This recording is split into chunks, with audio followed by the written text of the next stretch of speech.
should talk about why. Yeah. Like where we've come from. Yeah. But first of all, what this means. Coffee.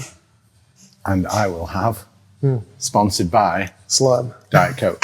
Nice. So why did we start a band? Why not? That is an excellent question. It's the question. So I used to be in Cypherdyne. You and I have been in 700 bands together. That is true. And when Cypherdyne finished, we got together. Yep. And enjoyed throwing some ideas around. Your main instrument is? Drums. Fucking drums. Fucking drums. This guy fucking loves drums. Playing drums. Loves drums. Yeah. So it's a natural thing with industrial, isn't it? It's a natural thing to have drums involved. So our process of you'll play a bit, I'll play a bit, we'll sort of synchronize those two things together. I suppose it's evolved into our process for everything, which is the combination of analog and digital coming together, where we'll get together and we're like working with loops and working with live samples that you record. Yes. And pulling those together into songs and then coming together to look at the songs, look at the lyrics, look at the structures, and piece those together. But why did we do it? Why start a band now? When we're both old as shit. Both old as fuck, yeah. We're both dudes in our 40s, but like you said, we absolutely love playing live music. Yes. And we have it runs in our veins. Is that a bit cliche to say? Yeah. Maybe. It is what it is. Well, we've literally just been playing music tonight. So we have just played a glorious set, getting people dancing on a Friday night, and now we're drinking coffee and eating cake together. Cultural. Oh, it's just beautiful. It's beautiful. So, so our shared love, my first love, and the band that I still love the most, Nine Inch Nails. Everything from sort of Pretty Hate Machine right through to, I'm up to Year Zero, and I never gave Year Zero a chance. I don't know if I was telling you the other day or somebody else, but Year Zero for me was an album that I looked at 15, 20 years ago, whenever it came out. And I heard it after I'd heard With Teeth, and I was like, Year Zero, I'm not into this at all, it's rubbish, what have you done? But like revisiting it now in whatever point of my life I'm in now, there's some real bangers on there actually. Nice. So I'm loving that, but we share a love of Youth Code as well. Oh, absolutely. So we saw Youth Code just a few months ago, didn't we? I'm going to move this because that is just looks comfortable. Squishy. It was really comfy, but it was kind of squishing it. That's a like this weird vibe. Yeah, exactly. So yeah, Youth Code, absolutely phenomenal. We saw them in Manchester just a few weeks ago with the beautiful man who is behind the camera right now. He is gorgeous. Try to stay out of the way. The third, he's the fifth Beatle. He's the third Errors. You could talk and you probably wouldn't get picked up on this anyway, for the most part anyway. Maybe a little bit. But if you want to ask us any questions, you can. But yeah, so we went to see Youth Code who else did we see? They Street were fantastic. Sex and King Joseph. Yeah, on a Tuesday night in Sunny Manchester. And it was fantastic. So I guess in terms of like musical influences, Nine Inch Nails, Massive. Youth Code, Three Teeth. Yeah, like Three Teeth. Absolutely. All feeding into wanting to create something that is very rhythmical, because obviously with my history as more an acoustic drummer, and I know you just mentioned bringing, like, kind of trying to pull together digital and analog stuff.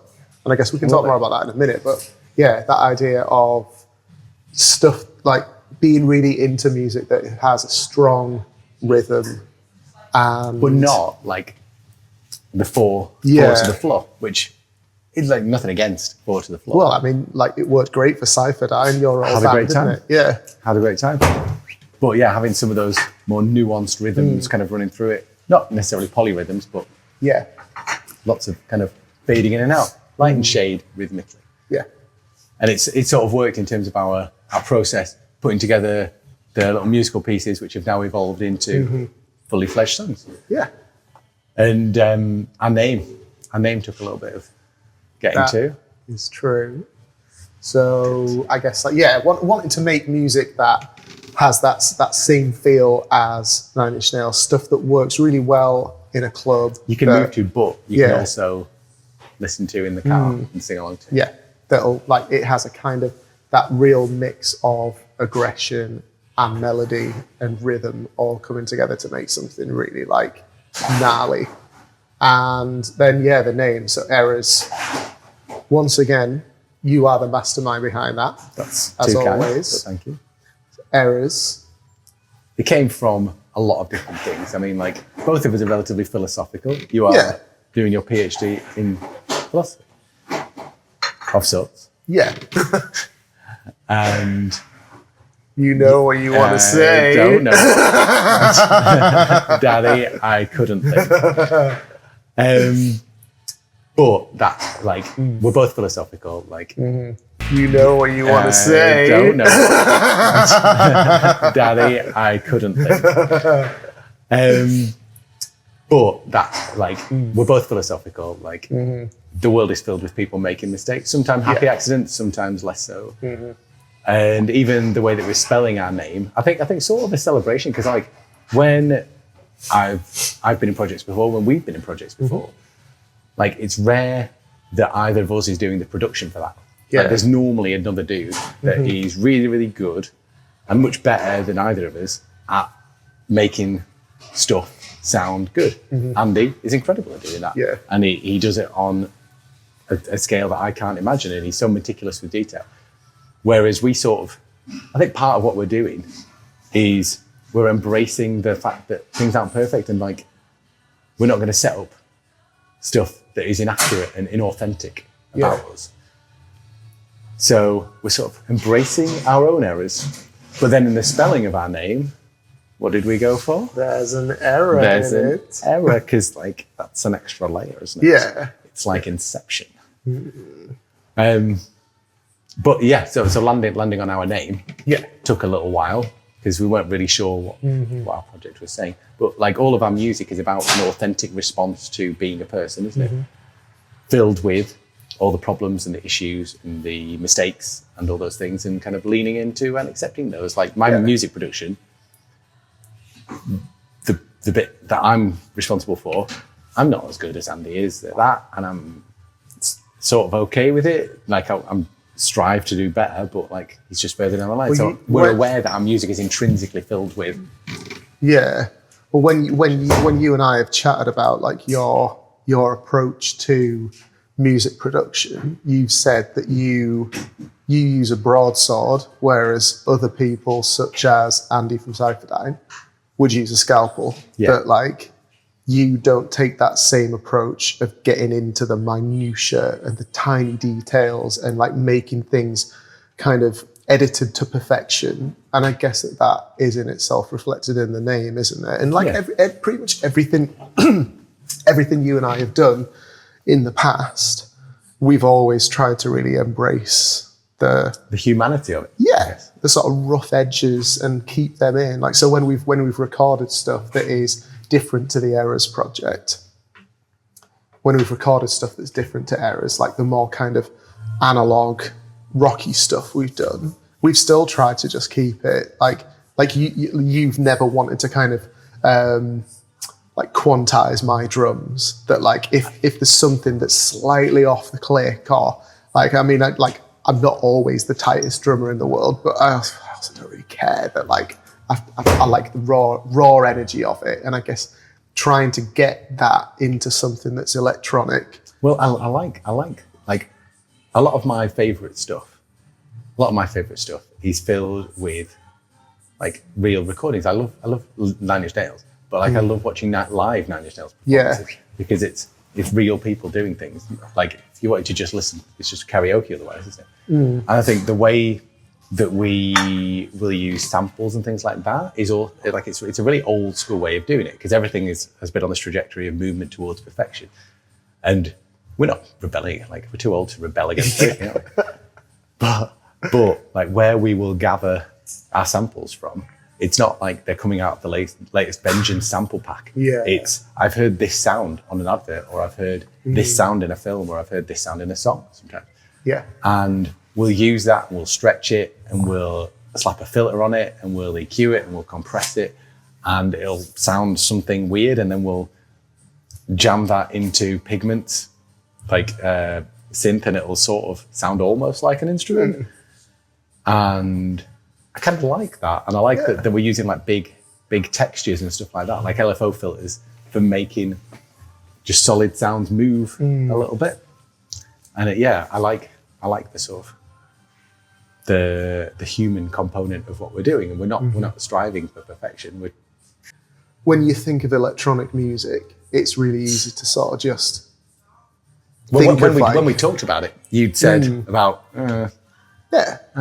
is it just there's just going to be 4 kicks with a snare on the 2 and the 4, especially right? being a drummer, yes, where like my primary musical interest is drums and rhythm and making sure that that's interesting. And I guess like whether that's expressed digitally or through my own performance, I want it to be authentic and to have that feel of something that I would want to listen to and that I'd want to produce. And I guess the idea of something just being 4 to the floor, just bass drums with a little bit of snare and hi-hat, that sort of thing, that's not very me.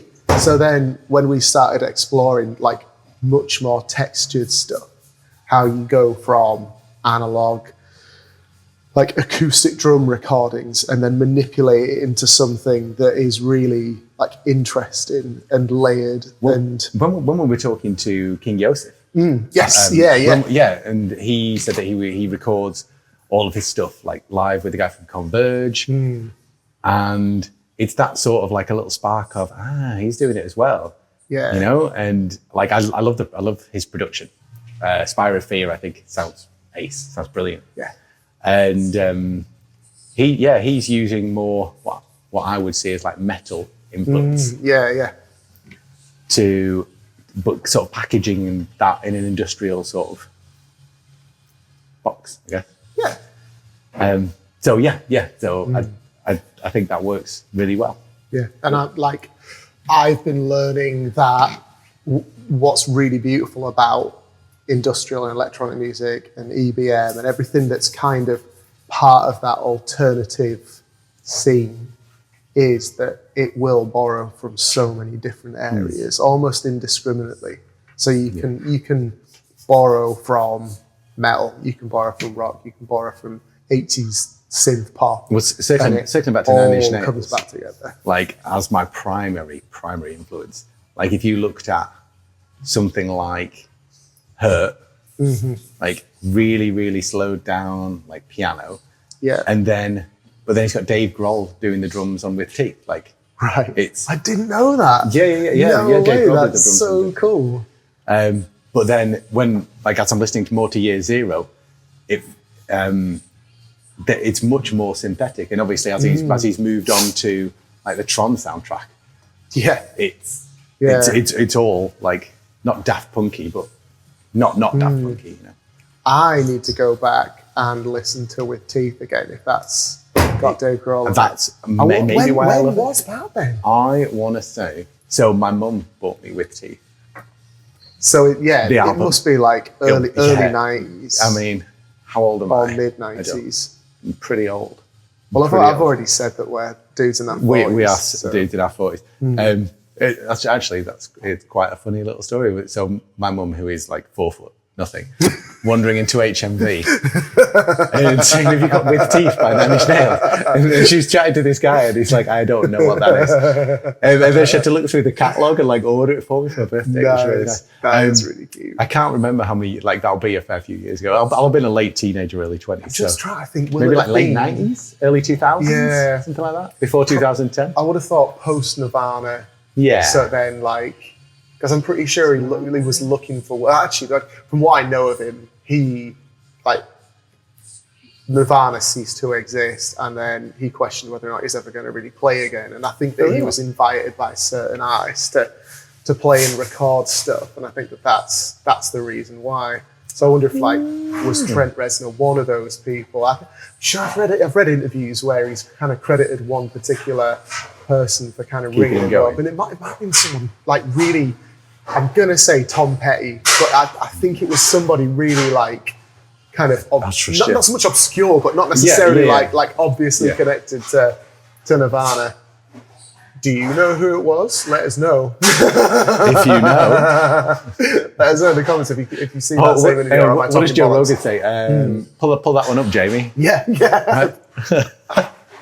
We can't mention Joe Rogan. No. That's gonna have to be get flagged. Out. Yeah, absolutely. Flag that. Red flag. So we've done why errors and why now, why the name, musical influences. Bit about process. Yeah. We were also going to talk about, is it too soon, or would that need to be like a full episode for itself to chat about like kind of musical influences outside the genre? Let's talk about that. Let's ask Aidan. Aidan's listening to what we're saying. So Aidan, tell us about your musical influences outside of the alternative and industrial scene. I'm not in the group. How are you going to ask me? So, we are both like super into music. Absolutely Agreed. love like loads of different styles. So, loving electronic and alternative music. That is certainly only part of like what we listen to. Yeah, exactly. Yeah, and I guess for myself, like I've said, obviously being a drummer, like I love bands that have got like really interesting drums in. Well, so circling back to another gig that we went to fairly recently, where we went to see Bat Lovers. Nice. Who Greg has now left, apparently. Oh, really? Oh, right. That's a shame. So when we went to see those, we saw they were playing with Greyhaven, and one of my favourite bands like that I'm listening to all the time now, a band called Frontiera, Nice. who are I didn't realise this, they were Scottish and American. So I think 90% of the music is written by a guy in Scotland. I can't remember his name. 90% of the music is written by that guy.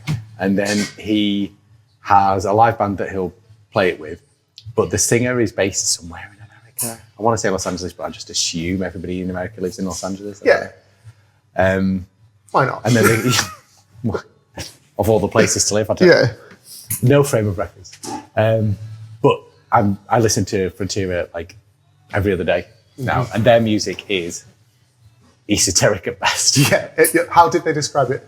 Sonic terror. Sonic terror. We are Frontiera, and this is Sonic terror. One of my favourite parts of their live show was when they were sort of sound checking us before they go on, and I don't know if it was the guitars, or I think it might have been the kick drum, and it was so deep that the sound guy was having a nightmare, like trying to like EQ out the right frequencies because it was the brown noise. Nice. It was just the brown noise. But yeah, I love all the stuff that they do. Yeah, but they haven't done a bad album. Nice. That sounds ace. They didn't click with me quite the same, No. but I know that you got really But into we both love Dillinger. We do absolutely love Dillinger Escape Plan, and both Chris Penny and their more recent drummer, Billy Reimer, two of my absolute favourite drummers We ever. did talk about Ilan Rubin as well. Ilan Rubin is incredible. So we've talked about Nine Inch Nails and Dave Grohl, and Ilan Rubin is now playing for Foo Fighters. Having played for Nine Inch Nails. Yeah, he is a spectacular drummer. So I mean, like he puts authentic drumming into industrial music. Like, such a dude. There's that. One of my favourite videos of his is the Perfect Drug video, where I don't know if this is factually accurate, but there's this thing about Trent Reznor saying we can never play Perfect Drug live, because that the drum fill, the drum solo is unplayable by anybody. And I don't know if that's accurate. He may have never said that, but it's just a thing that I'd sort of half heard. But like he nails that song. Yeah. The solo in there, it's so beautiful. If people haven't watched it, they should definitely watch that YouTube video because it's something else. Yeah. He's just a spectacular drummer. I was watching like some of his like studio kind of like drum solo stuff the other day. It's just so good. Because he plays open as well, which freaks me out. But I I like it. Yeah, so does the drummer from Coheed and Cambria as well. Is that and right? and it just kind of, it look like if you're not used to seeing it, it looks so awkward, but each style. So I guess it's a little bit like seeing people play metal, but with like traditional grip. It just doesn't quite look right, but hey-ho. The nuanced jazz. Yeah, exactly, yeah. But like other bands that we've seen live fairly recently, the Beths, completely different to... they're nothing like New Zealand indie pop. So good. But like vocally, all those like layered harmonies. There's plenty of that in ERRRRORS. Exactly. Yeah. That, like, I guess that's something else that we're trying to get from, like, especially like your melodies and your vocal delivery and the lyrical content is about like emotional range as well, and it not just being a kind of narrow emotional range. That like we want to have that kind of aggression within the music, but also letting it breathe and letting it develop something melodically and to have a different kind of connection. Hopefully, it's not really a thing that. We did in Cypherdyne when we were doing our bits and bobs. It was sort of straight down the line. Here's the verse, here's the chorus. Yeah. Not doing it a disservice because I'm really proud. I'm really proud of the work that we did there. But with this, it's sort of there's so many little bits, and like again, I keep circling back to Nine Inch Nails because like, what am I going to do? I've already got so many influences, right? But like what he does with loads of like vocal layers and like songs like Ruiner, where like some parts of it are not mixed in the same way as other parts of it, and there's like it's panned really hard left, and I think it's Ruiner where there's a section that's just panned really really hard left, right? And there's like there's like bit crushing and distortion on the vocals, and it's not a vocal, it's a vocal, but it's not a vocal. It's used in a slightly different way, and I think the way that we're approaching this stuff, there's more sort of room for that type of thing, which maybe because Cypherdyne was quite like a dancey oriented project. Yeah. Like this, if you're gonna listen to it, like you could listen to the song. The hope is people will listen to the song 100 times, right? And each time they listen to it, nobody else does, we will. And if they do, there'll be something in there that they maybe haven't heard before. Yeah. And it's if you've seen the film Music and Lyrics with Hugh Grant and Drew Barrymore, it's an interesting cultural touchstone. So in that film, they refer to music and lyrics as like you fall in love. No, you're attracted to someone's melody, but you fall in love with someone's lyrics. Ooh, which beautiful. I think is I mean, that's deeper than that film would have you believe. And Drew Barrymore and Hugh Grant. They've both got depth when they're directed in the right way. Yeah, I guess. But yeah, that for some reason struck a chord with me, and I like that idea of like you're dead right. The first time you hear a song, the thing that you hum is the melody. Yeah. But then if you like a song enough, you'll go back to it and be like, "What's this song about?" And then I'm going to circle back to Frontiera because they rock, right? If you listen to Frontiera, it's just like being assaulted. Yeah. But if you then take the time to read lyrically what the Frontiera, I wish I could remember his name, but what the Frontiera guy is singing about, like that is poetry. Nice. That is stunning poetry. He is 1,000% worth just reading. Like, really? Yeah, not even if the music is a bit much for you, read, just Google search Frontiera lyrics. Do you not think though that is when bands that are like heavy bands, so like metal, industrial, whatever, like the heavier end of the spectrum, when you've got like harsh vocals and everything can just kind of sound like white noise almost. When you scratch the surface and actually dig underneath as to what's going on, like that is metal at its best, definitely. I would disagree on like Metallica because I just find them super cringe. But I wouldn't put them in the heavier end, though. Not anymore. I think at the time, maybe. Yeah. And to be fair, especially like again as a drummer, like so Lars gets loads of hate, but that's because it's Lars now. If you look back at actually what he was doing on those early albums, his execution wasn't always the tightest, but his ideas were great. There's songs where like they're doing some really interesting kind of like polymeters. So they'll add like a fifth note, that sort of thing. Yeah, exactly. I didn't realise they were that. So like, no, they were. Yeah, exactly. Whereas like Lars now, he's just dialing it in, to be fair. Like, I would not want to see Metallica live because it would cost £6,000. Yeah, it cost £6,000 would be really disappointing. But like, I wouldn't necessarily consider them now amongst the heavier bands anyway. Whereas like, we mentioned Dillinger. So like, Dillinger Escape Plan, they're another one where like they're absolutely worth reading the lyrics and understanding what the songs are about and stuff. Greg Puciato. Greg Puciato. His solo stuff I actually quite like as well. I haven't listened to any of that. You should listen to some of his solo stuff. That'd be cool. Solid. It is I'll solid. check it out. But yeah, he's got interesting stuff to say, you know? Yeah. And I think it's to look at bands like Sixth, Dillinger, Frontiera, and it's just they're just randomly screaming. Yeah, yeah. But when you know what they're saying, you can hear what they're saying. But also, I think there's a real skill set in like finding the gaps in that, because my understanding is that music like that is largely written musically first, and then the lyrics are sort of segmented into that. And as somebody that sings or like has to put vocals over music, I think that like it's quite a skill set. That like if somebody presented you with music which was not in 4/4, was not or triplets or like out of pace or a rhythm or a cadence that is conducive, naturally.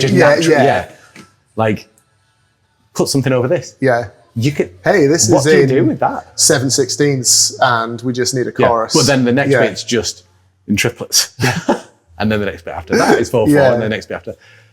Yeah, I think there's a lack of credit given to people that are able to do that, because as much as I've been writing lyrics and singing or providing vocals for a really long time, I don't know if I would have that skill set. Like I can say stuff, and I can carry a tune, I think, but if somebody just presented me with all this, I would have to try and piece it together first before I'd be able to do anything meaningful lyrically with it, and then finding rhythms within that, so it sits and just doesn't feel like it's stuffed on top. Yeah, it's a real skill set. Absolutely, yeah. Completely agree. And when you see bands like that just in like a flow state live, exactly. Yeah, it's unbelievable. Well, we saw when we did see Dillinger back in the day when there was still a thing. I know that they are still a thing, but like when a frontman leaves, it sort of feels a bit different. Well, they've got their original frontman. Oh, is that who that guy is? Yeah. Because it was Ben, I want to say Weinman. But no, Ben that Weinman's might be the a dog. guitarist. That might be a type of dog. Ben Weinman. No, but I think Dillinger was his project, wasn't it? Oh right, yeah. I didn't realize it was the original thing. Yeah. So I think when they first formed, they didn't have a vocalist, so they got Mike Patton to do some stuff with them. Oh, okay. And I love Mike Patton. Off of Mr. Bungle. I think so. I think it's that one of his side projects, but I only really know him through what are they called? Faith No More. Faith No More. So yeah, I only really know him through Faith No More. I'm sure he's Mr. Bungle as well. Do you know Faith No More? Yeah. Right. There's two bands that I think have a name that is way better than them as a band. Right? One of them is Faith No More. And they're big enough to take it, so it's fine.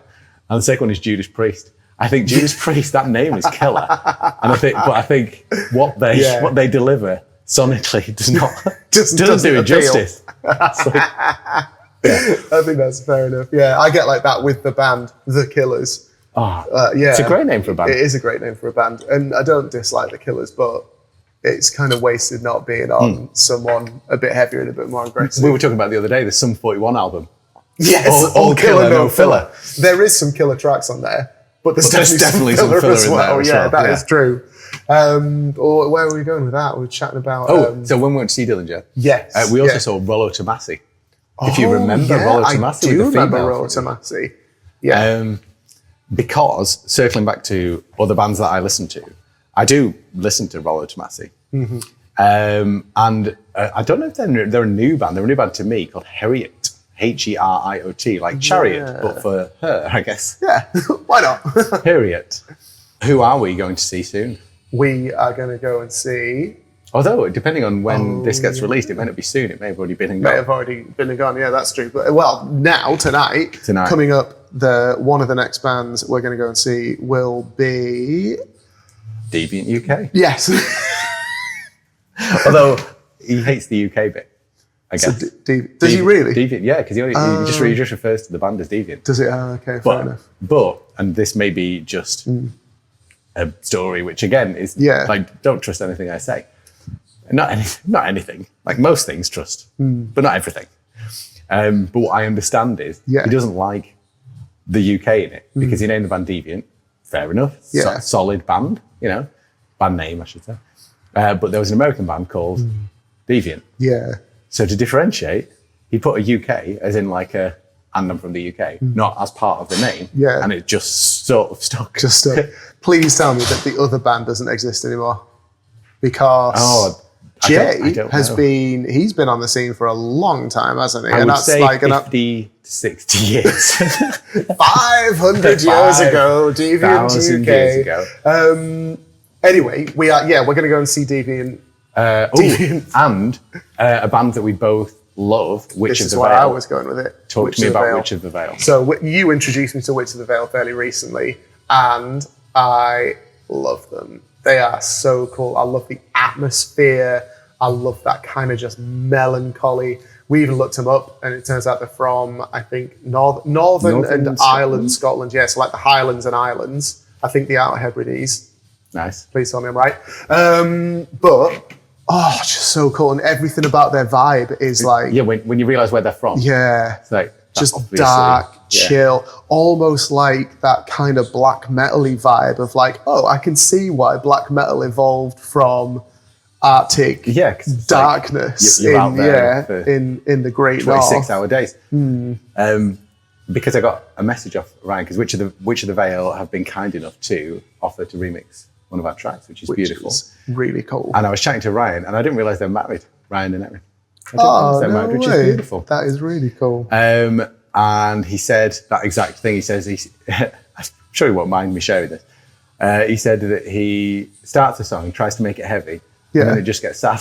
Nice. I love that.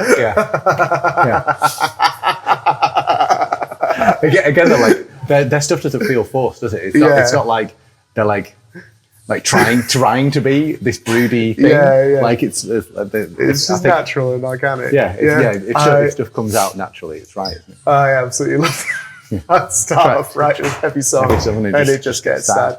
Yeah. Just gets really sad. Yeah. Fair enough. Big fan. The amount of atmosphere they've got going on, I can't wait to see them live. That'll be sick. And tell me about your connection. It's more yours than it is mine, I suppose. Your connection with Jay from Deviant. And indeed his guitarist. So, being from Cypherdown, Cypherdown was founded in, I want to say, Higgs' bedroom. I don't think it was his bedroom. Do Deviant fans know him as Hig? I think so. Yeah. Adam Higginson, the guitarist in Deviant. For those of the uninitiated, everybody knows who Deviant is. If not, have a listen to him. He's really good. So, Cypherdown project started in Adam Higginson's, I think, spare room. I'm going to go with spare room rather than bedroom. Yeah. Although we are both familiar with... We are both familiar with Adam Higginson's bedroom. So it started in the spare room, and we were testing around some ideas. We went to see a band called The Ladder. Nice. Who were supporting Deviant UK. And that was our first introduction to this whole alternative electronic thing, maybe 20 years ago, I guess. Yeah, it will be. And they were playing in Lancaster, and we just happened upon it, and it was great. And interesting, Andy's band was actually playing that night as well. No way, was that 1999? 1999, yeah. Nice. And we thought, this music is amazing. And again, like when stuff connects with you, you want to try and not imitate it, but you want to like get involved. And it's I didn't realize music could sound like that, So we went away and we wrote some songs and sort of limped our way through. And then we spoke to a friend of ours, Neil, who we'd sort of half known from being in other bands. I say half known, I'm doing him a huge disservice there, but it is what it is. That we'd half known, barely knew. Yeah. More of an acquaintance than anything, really. No, not really. We knew him for ages. And he offered to produce the stuff, and then that evolved into him doing vocals. And then as time went on, he decided to withdraw from the project. So we then contacted Andy, who we'd known from the local electronic scene. And he took over the production duties, and Cypher became what it ended up being. And Hig wrote the songs, and he played guitar on them, and like it was very collaborative effort, which is beautiful. And partway through, I want to say 5 years ago, I don't know if that's accurate. We'd been playing with Jay. We played with Jay and Deviant UK a few times up and down across the UK, and I think they just got talking, and Jay wanted to evolve his sound to include a live guitar, because I don't think he had live guitar before. He's very synth-based, isn't he? Yeah. Makes sense. And but he wanted to expand the palette. Yeah. And he's an awesome guitarist. He is a really, really good guitarist. I think he would say that he used to be a better guitarist than he is now. I guess when you're playing in black metal bands, or at least playing a band that has black metal elements, like that stretched. I think that stretched all of us, certainly speed-wise. Yeah. So the stuff that he's playing now, I guess, isn't necessarily as technically demanding. But he's having a great time touring with Deviant, isn't he? Yeah. He's been all over the place. He's having a great time, and I truly wish him every success. For clarity, like him doing that was not a contributing factor to Cypher. Oh yeah, absolutely. That just sort of nicely rounded itself off. I mean, even the biblical references sort of rounded itself off, because we started with Genesis. That's true. And ended with Exodus. Nice. So that wasn't unplanned. I guess one day you might do a Revelations. Maybe we could do Revelations. Cool. Perhaps that's a good name for a remix album. Yeah. But you're absolutely right. I mean, so like you and I and Hig from now Deviant, like we've been friends for years. Decades. Along with Aidan, who's behind the camera right now. Say hi, Aidan. Pull that one up for me, Jamie. The four of us are like best friends. We have been for a long time. So yeah, like you said, that Cypher coming to an end. There's no bad blood there. And the fact that we have that nice link with Jay, that like he is a friend of yours. I mean, I've met Jay once or twice, but he's always. I don't know if he would describe me as his friend. I'm sure he would. And he's kind enough to also be doing a remix of one of our tracks, which is really cool. There's loads and loads of bands. Too many for me to just know off the top of my head that have offered their time to do remixes of our music, which is amazing. One of them is Jim Davies from Prodigy, and I think, are they Prodigy or The Prodigy? I don't want to do them a disservice. Prodigy, I think. Prodigy, like Buzzcocks. Yeah. So one of them was Jim Davies, who is working on a song called Bite, and he has offered his time, from Prodigy, from, who was the other band? Pitchshifter, that he was involved in. Palindrones, big love for Palindrones. So, huge love. I Am Imperfect, Monomort, Alter. So like a huge Antibody. Thank you to like everybody who's agreed to. It's amazing, and I think it says something about, like, because I know that people will discuss the scene in sometimes negative terms. Red Meat is another one. Like I really like Reese's stuff. People will discuss the scene in negative terms, and like I'm not saying that they're wrong, but what we've encountered is a lot of people that are willing to spend their time, like working with us and working with on our music. I completely agree, because how beautiful is that? It's really beautiful. Yeah, I mean, like we've said, you and I have played with various musicians. We're doing loads of like different musical projects and bands and stuff over the years, and to be really like kind of just openly kind of accepted, to find people that just really forthcoming with collaboration and stuff, and just being really generous with their time. Even DJs, like we've been contacting, like some of them I knew from before, but some of them I didn't, and that like me sending someone a message and saying, "Hey, I know that you DJ at this famous club in LA. Like, is there any chance that you might be interested in hearing our new music?" Really and they're cool. like there isn't a soul that says, "Don't you know who I am?" Yeah, exactly. Like everybody's responded with, "Oh yeah, send us over whatever you like, and if I like it, I'll give it a spin." Really touching. Yeah, to have such a kind of open-hearted response from people. Really beautiful. We couldn't ask for a better reception. Yeah. I don't think. 100%. So I feel like that probably gets us to a nice end point for this conversation. That like it's been fucking ace. Well, what about as a little round off? So what does what's the first step? What's the next thing? That is true. Okay, yeah. So and that's a natural sort of, and then we're off. Yeah. So ERRRORS, we are releasing a whole bunch of music. We are going to. Our idea with that is to release it for free. So Obviously. It'll be on various platforms like YouTube. I mean, if people listen to this, then they're probably seeing it on YouTube anyway. So yeah, music will be on YouTube as well as some other platforms as well. I mean, like there is the whole ethical debate about Spotify. Yeah. But I mean, what have we got? You know, like we shouldn't drive cars, but here we are. That's it. Yeah, exactly. And like being musicians these days, like I think when you're at the level that we're at, which is bottom of the rung, first rung, putting some music on Spotify isn't the end.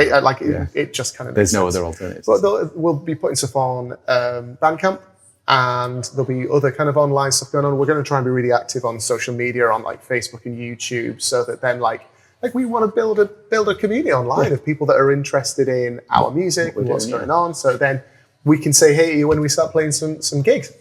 So like I said, we played tonight, but that was a slightly different kind of vibe, wasn't it? So gearing up acoustic for some stuff. Yeah, gearing up for some ERRRRORS stuff in later on 2026, probably beginning of 2027, once we've polished our live show, which means one of the next things we'll be doing is rehearsals as well. So we're going to try and capture some rehearsal stuff, and hopefully people start seeing that on here as well. And the aim being to start hopefully getting some interest from people, and then we'll see you all at some festivals. Like you've played Resistance before. What are the other ones that we're aiming for? Beat Cancer would be ace. Nice. Because we do charitable stuff anyway. Yeah. So it's nice to be able to support that. Infest would be a really nice one. Yeah. Even like not necessarily a festival, but like playing at Slimelight. Yeah. Like because that's like a bit the beacon of the south, isn't it? Oh, yeah.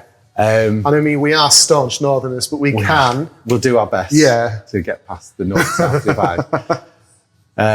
So I think the future's really bright, assuming that there are like-minded people that will enjoy the stuff that we're doing. And we're going to be releasing music fairly steadily. So rather than sort of smashing you in the face with 11 tracks from a band that you've never heard of, it's going to be sort of gradual, and we'll litter the remixes in there as well, not because they're trash. You see what I did there? Litter and trash. Not because they're trash.